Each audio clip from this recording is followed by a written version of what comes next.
This, of course, means that PayPal users can buy, sell, and hold crypto, and that millions of PayPal merchants can accept crypto as payment. Why do you think this is such a big deal? Well, listen, PayPal has the most accounts of any bank in the world, right? And so you've got this giant platform. On deposits, it'd be the 30th bank, but in terms of accounts, in terms of reach, it's the biggest in the world, who just said we're going to allow Bitcoin.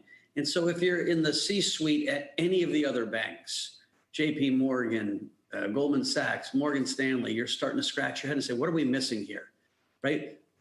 One of the things that COVID did, it accelerated this idea of the digitalization of everything. And it's happening at a rapid pace. And so we've got central bank issued digital currencies coming, stable coins, right? The entire payment system of the financial system is going to change. And it's going to change much faster than people thought. And the banks are left kind of looking at their old legacy systems. And so it's going to be a race. If you look at stock prices this year, right? I mean, Ethereum, where most of this new architecture is being built on the Ethereum blockchain, right? That will be the base level of trust, most likely. That plus some other, protocols where this stuff gets built. Ethereum's up 200%. The Square with the Square app, which is a family to Bitcoin, 186%, right? PayPal up 100%, Bitcoin up 90%.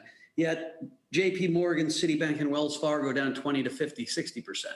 And so you're a banker, you're like, what am I doing wrong here? It's pretty obvious, right? We are going to rebuild the financial architecture of the United States and the world in the next 10 years. And it's going to be built in and around blockchain. That said, there are critics who think this is a lot of hype. Despite the big move in Bitcoin this week, the price hasn't moved much in the last 6 months. How much farther do you think the run in Bitcoin will go, and what are you expecting in terms of price? I think it's going to go a lot farther. Listen, one of the reasons Bitcoin didn't go so high is it's hard to buy, right? You can't call Goldman Sachs, you can't call JP Morgan, you can't call Bank of America, you can't call E-Trade and say, buy me some Bitcoin, right? And so where most of the wealth is in America, right? 45 to 80-year-olds, the baby boomers and the next generation, they're not used to logging in on a Square app or on a Coinbase wallet, right? They call their brokers. And so what I'm seeing at a rapidly changing pace is more and more infrastructure being put in place to allow easier access to buy, right? We just, with PayPal, it's a huge step in how easy it is for people to buy and sell crypto. You're going to see E-Trade come next. You're going to see the credit card companies, Visa, MasterCard, and then American Express. They're going to, I would bet you within a year, offer a platform where their 30 million merchants can transact in stable coins and crypto. Meantime, Bloomberg is reporting that PayPal is in talks to buy the Bitcoin custodian BitGo, which is a company that I know you are a big investor in. What is the latest on that? Well, listen, I don't think they're going to tell me if that's happening. What I would tell you, we have a banking business here at Galaxy, and you are seeing a complete uptick in the amount of inquiries about consolidation, right? If you think about PayPal, right, they're a tech company. Yet they needed to bring in Paxos to do their Bitcoin integration. And so there's a lot of domain expertise and knowledge in the crypto community that's been built over the last 7, 8 years that the legacy community, even the tech guys, need some of. And so there's going to be a war for talent. There's going to be a war for companies that are building infrastructure. It's going to suck in talent. And so really exciting time to be in the crypto and blockchain space. Okay, so let's talk about the state of broader M&A and IPOs in the crypto market. What are you expecting to see? Who's going to be making big moves? Listen, there are not that many giant players in the crypto space. So Coinbase is a big player with a big valuation, right? They've got the most clients in the US. And so it wouldn't be surprised to see players like Coinbase making moves. But I think it's going to be outsiders, right? The credit card companies, other banks that are all going to be looking at, can I get involved in and around the crypto space? And so you'll see some internal consolidation, but a lot of external buying, putting footholds in. You know, it's no longer a debate if crypto is a thing, if Bitcoin is an asset, if the blockchain is going to be part of the financial infrastructure, right? It's not if, it's when. And so every single company has to have a plan now. And I'm seeing it. I'm hearing it. You were from my tweeting friends through the debate.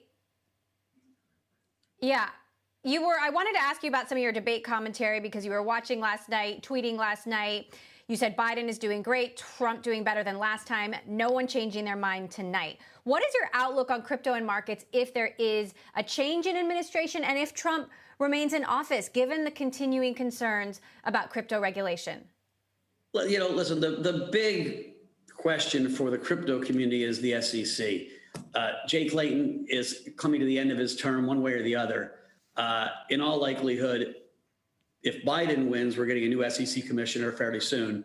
And then we got to wait to see. My bias and my hope, but my gut feel is the next commissioner will be far more crypto friendly because the world has shifted, right? The fear of, you know, this all being used to fund North Korean nukes or some shady drug dealers in Kazakhstan just isn't happening. There are security companies, places like CipherTrace and others that are making it easier for law enforcement to actually track where these coins are. Remember, blockchains are public. Well, the public blockchains are public. Every transaction is out there. And so in lots of ways, the story was backwards. Now, I got a quick question for you from a terminal user asking, why do you think Bitcoin will keep going up with PayPal in the market? Because the more Bitcoin is used, the more PayPal and others are natural sellers. Doesn't that mean the price could then go lower rather than higher? Listen, to be honest, I don't think Bitcoin is going to be used as a transactional currency anytime in the next 5 years. Bitcoin is being used as a store of value. People are worried that the central banks around the world are debasing fiat currencies. And even as we switch to a digital dollar, which is coming, right? Facebook's got Libra coming.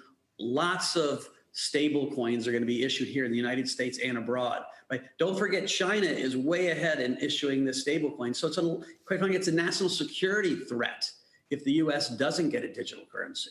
And so we're going to get a digital currency, but if the central banks keep printing more digital currencies, you're still going to see a debasement. And so Bitcoin as a gold, as digital gold, is just going to keep going higher.